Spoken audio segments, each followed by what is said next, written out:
Winter is a very good introductory World War II novel. It's action-packed, which makes it exciting for readers, and it's clean. It's a great option for students to learn more about World War II.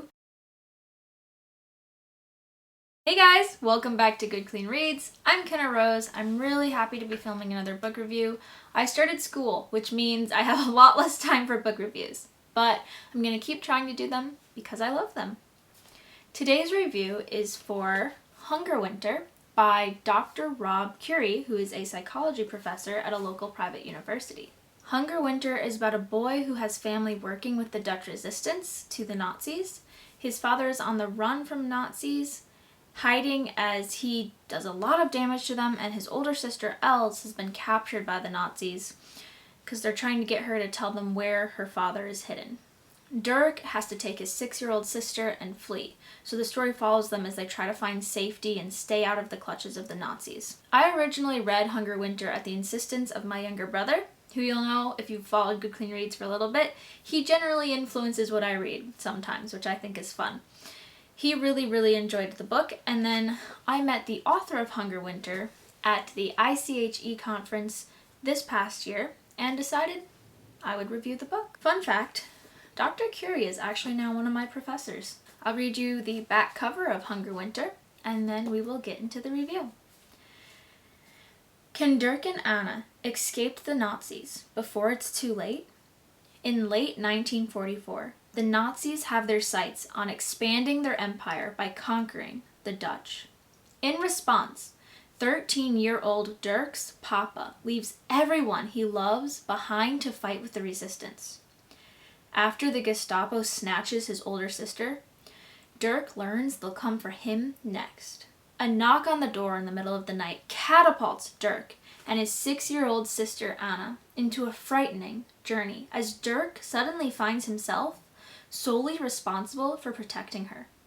Together, with only the food that they can carry in a small bag, the siblings set out on a desperate journey across the Netherlands to find their grandparents, father, and sister. Dirk's greatest challenge comes when he must decide whether to stay in a house targeted for bombardment or request help from a powerful but untrustworthy man, a German officer who deserted.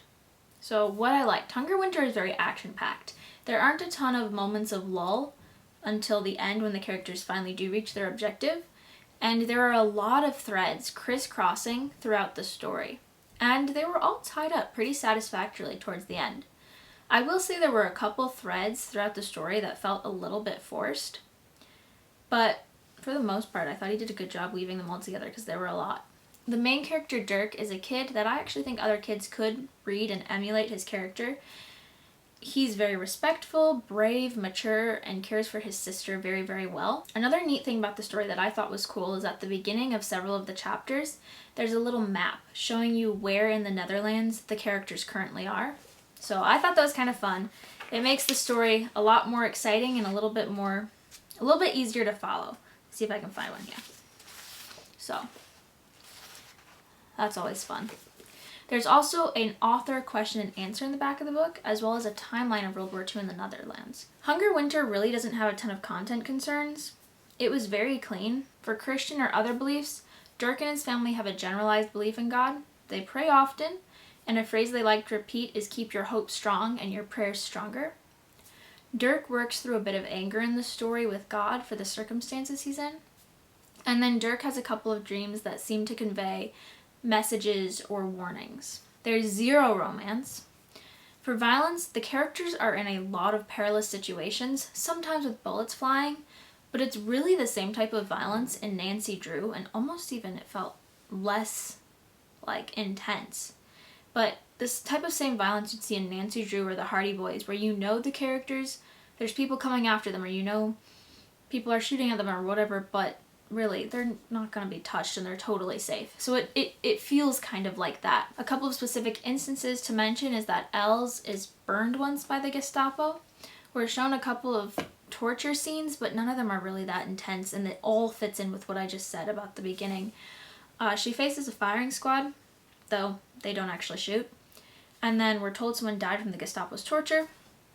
It's inferred pretty clearly that someone stole Tante Cora's dog for food, It's not said outright, but it is inferred pretty clearly. All of that really fits in with what I said earlier, though. One scene that could be a bit disturbing, especially for highly sensitive readers, is that Dirk and Anna come across a woman who has died from starvation. It's not graphic, but it may disturb some people. There's not really any language. Someone calls the cold, dark, and hunger the unholy trinity. Then, a couple other things to know.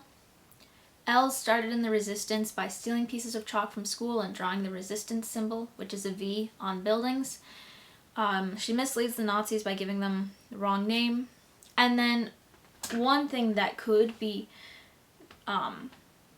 disturbing or hard for some readers is that Dirk and Anna's mom passed away before the story begins, but it's still a very prevalent part of the story because Dirk struggles with feelings of guilt because he didn't check on his mother the night she died. So it's still a big part of the story, and it could be something creates emotion in someone who's experienced something like that. For my conclusion, Hunger Winter is a very good introductory World War II novel.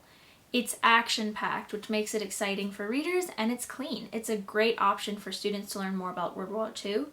And I think that the way in which it was written makes it more relatable for students because it's written in a very personable style. I think the age range that would really, really enjoy it is older elementary through like 7th grade, maybe even 8th grade. I read it. I'm a college student. I enjoyed it. So, thank you for watching my review of Hunger Winter. I hope you enjoyed it and that you'll check out some of my other reviews. Go to goodcleanreads.com where you can find this review written out and laid out, as well as discussion questions for Hunger Winter if you scroll all the way to the bottom of the article. And there are also other book reviews on that blog. So check it out, share it with your friends. I would appreciate it if you'd like the video, share it with people, subscribe to my channel, as I hope to review books to help Christians be discerning in what we read. Thank you so much for watching, and bye.